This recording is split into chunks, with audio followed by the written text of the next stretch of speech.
Good afternoon, all of you. Very happy and prosperous New Year to all of you. I am Ranisha from Commodities Research. I am here to present my views on commodity for the year 2011. As the year 2010 came to an end, it was interesting to look back and wonder how commodity markets performed. There were many factors that influenced the prices, and the main ones were the macroeconomic data, sovereign debt issues, differential monetary policies, demand strength, weather aberrations, and currency dynamics. Cautious outlook at the beginning of 2010 has now gradually given way to robust optimism. Looking back, it was evident that the prices of gold and copper hit historical levels in 2010, while sugar and silver hit their 30-year high. Talking about 2010, commodity as an asset class overtook gains in stock, bonds, and dollar. As China, the biggest user of everything from cotton to copper to soybean, led the recovery from the first global recession since World War II. In energy and metal spec, highest performer was silver, gaining around 83%. Second was gold, copper, and nickel, rising around 28 to 29%, while the third place goes to crude oil, which rose around 15%. The worst performer was natural gas, which lost around 25% from its 2010 opening. In energy, this was the scenario, while in agri-pack, mentha oil rose almost 100%, its price doubled, while second was spices, wherein chili, turmeric, cardamom, and pepper gained around 50%, while the third was oil complex, wherein refined soya oil and CPO gained 29% and 53% respectively. The worst performer was guar seed, which fell around 13%.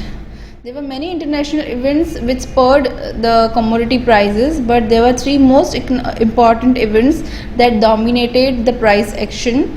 First was Eurozone getting into debt crisis from April onwards, starting from Greece and then spreading to Ireland, Portugal, and Spain.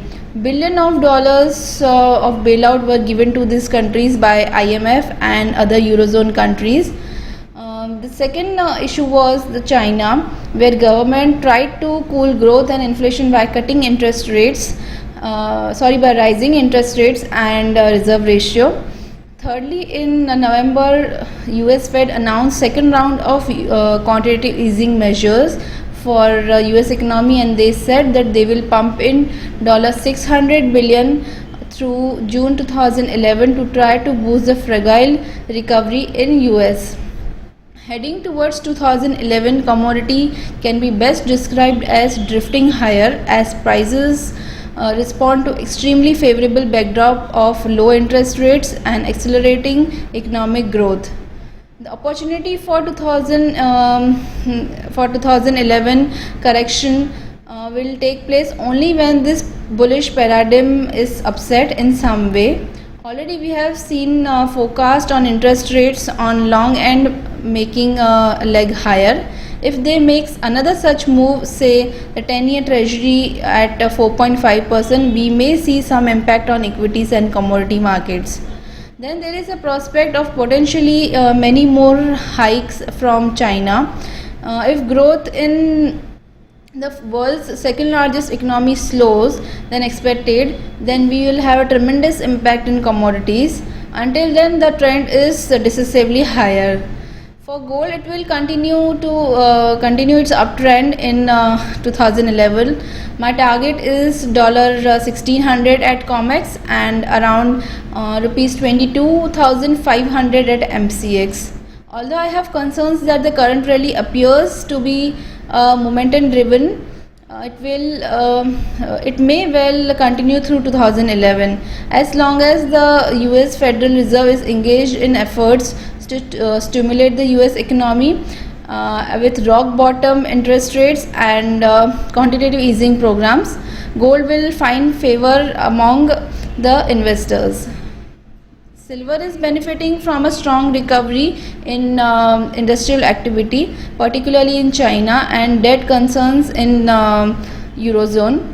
As long as these conditions persist, I expect the precious industrial metal to prosper. Prices are expected to touch around $40 at COMEX and around 56,000 at MCX in 2011. The price of crude oil stands at a historic juncture. The demand picture continues to be mixed. Despite the moderation in Chinese economy, crude oil imports are still higher than in recent years. In contrast, if you look at US, oil demand is well below historical averages. Crude oil inventories in US are still running above historical averages, which have capped the oil prices. But broad US dollar weakness and gradually improving risk appetite should support oil.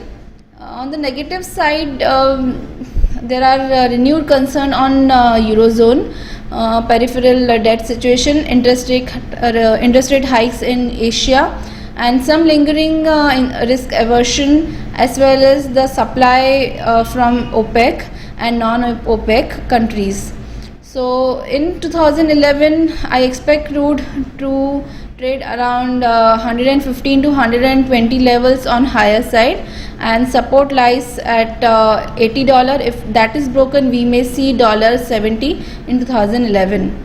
Copper price, which has risen to new record highs of more than $9,500 per ton at LME. Even tepid investor interest in the new copper ETP will see prices reach more than $11,000 per ton at LME and around rupees 500 at MCX in 2011. Frequent tightening of monetary policy in China to contain inflation has been somewhat discouraging, but the underlying demand is seen very robust in copper. So this is all from my side. For more details, please read to our yearly and monthly report, which is uploaded on our website, and you must have got in your mails. So have a nice trading year. Bye from my side.